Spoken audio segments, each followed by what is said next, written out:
video, we're not going to bake muna. So, gagawa muna na tayo ng isa sa mga nagtitrend lalo na sa TikTok at tuwing holiday season, ang charcuterie box. So, for this one, gagawin ko ay isang kiddie and a healthy version ng ating charcuterie box. So, we have our ingredients. Syempre, yung mga fruits. So, first, let's slice our apples.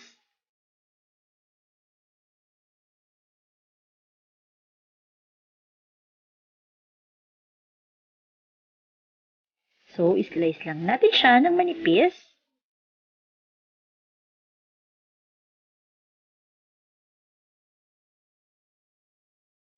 So, any fruits naman, pwede. Gusto ko sana ng may green apple, pero wala naman ako nabiling green apple. So, yung Fuji apple na lang ating ginamit. So, let's just continue slicing.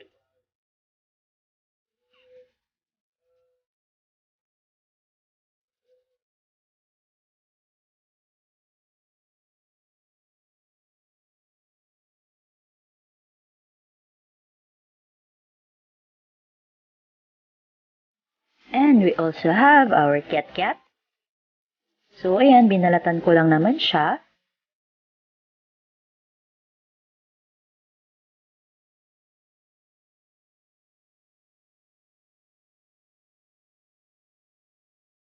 So, yung ginamit ko, mga 4 pieces lang ng cat. Kasi maliit lang din naman yung aking board.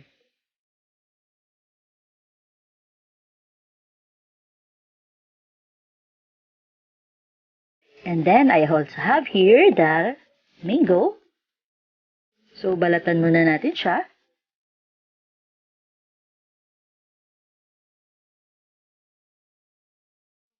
So, itong mangga ko nga pala ay apple mango.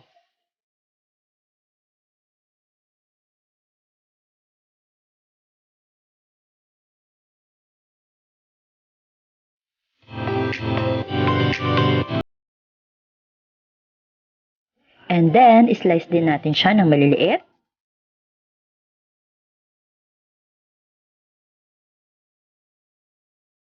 So, yan. At least mga bite size lang, di ba? And this one, yung mango natin, ay matamis naman siya. Hindi naman siya maasim. So, talagang magugustuhan din ng mga kids ninyo. Yan. So, slice lang natin yung mga malalaki. Paliitin lang natin. Para kumasya din sa ating board. And then, kung makikita nyo, I also have an orange. So, nalagyan na siya ng design. So, hindi ko na naipakita sa inyo. And then, I also have a cheese.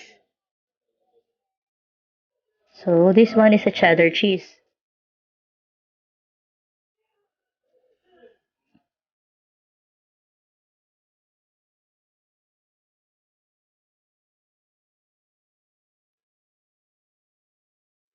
And then, slice lang din natin siya into cubes.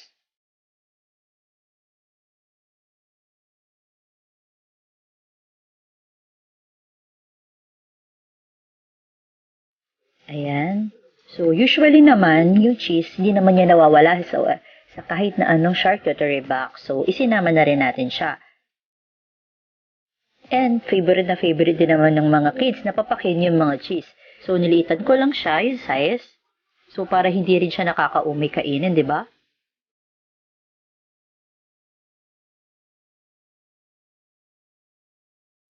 And now, let's start to arrange our charcuterie box sa ating round board. So, we have our grapes.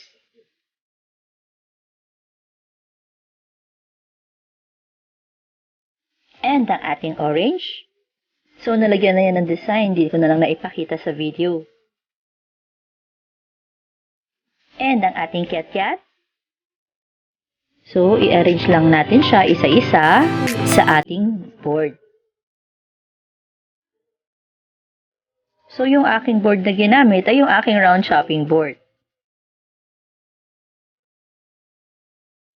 So, ginamit ko na lang kung anong available dito sa akin.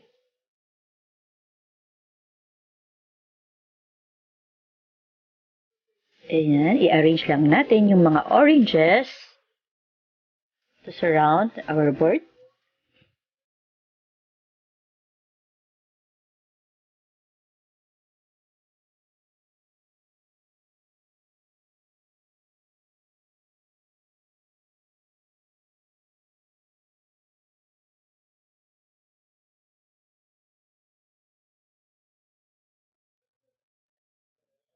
So, ayan, ubusin lang natin yung cat natin. So, yung natira, papapakin na lang natin. O, diba? Cute na. And then, isunod natin ang ating sliced apple. Ayan, palibot din natin sa ating board. Ayan, okay sana kung lalagyan ko sana siya ng green apple para magkaroon ng konting green dahil wala naman ako nabili. So, ito na lang kung ano na lang yung meron tayo. At saka maliit lang din naman yung aking board. So, pag nilagyan ko pa siguro, aapaw na yung aking board. At baka hindi na rin kumasya yung iba pang gusto kong ilagay. And then, after the apple, so, lagay naman natin yung ating mga sliced mango.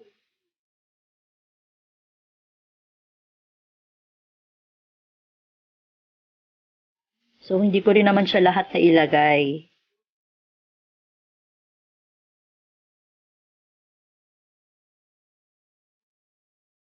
And then, ang ating cookies. Yan, nag-prepare din ako ng mga cookies. Para talagang friendly ng ating board. And then, I also have, ayan, yung cheese natin.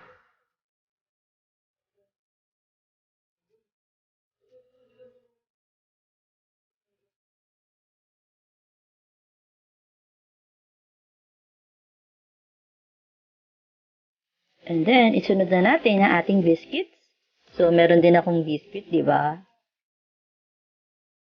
So, sure na sure ako na magugustuhan talaga ng mga kids ninyo. At syempre, kahit sino naman magugustuhan to. And then, I have here another one.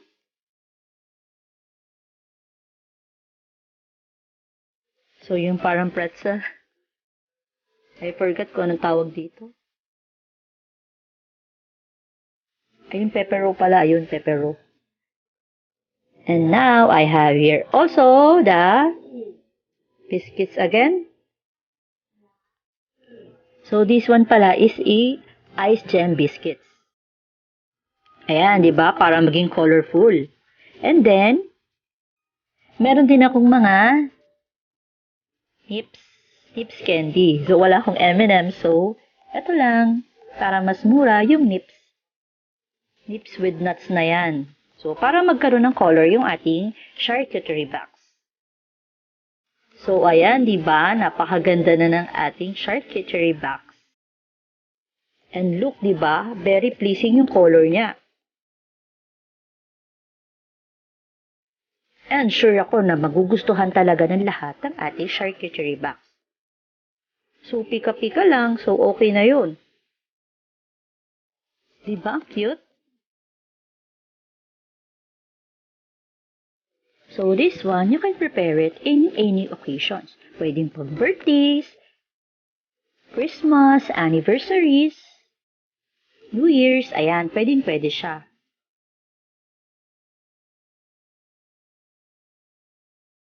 Very presentable, di ba? So, ayan, dahil naging sobrang busy ako this Christmas, at napagod na talaga ako gumawa pa ng or mag-bake ng cakes for this New Year. Kaya naisipan ko na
Happy New Year, guys! Happy 2024 for everyone!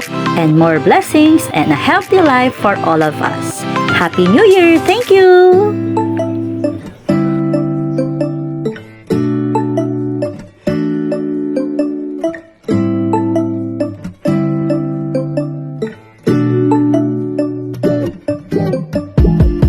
When I wake up, I feel cozy, yeah.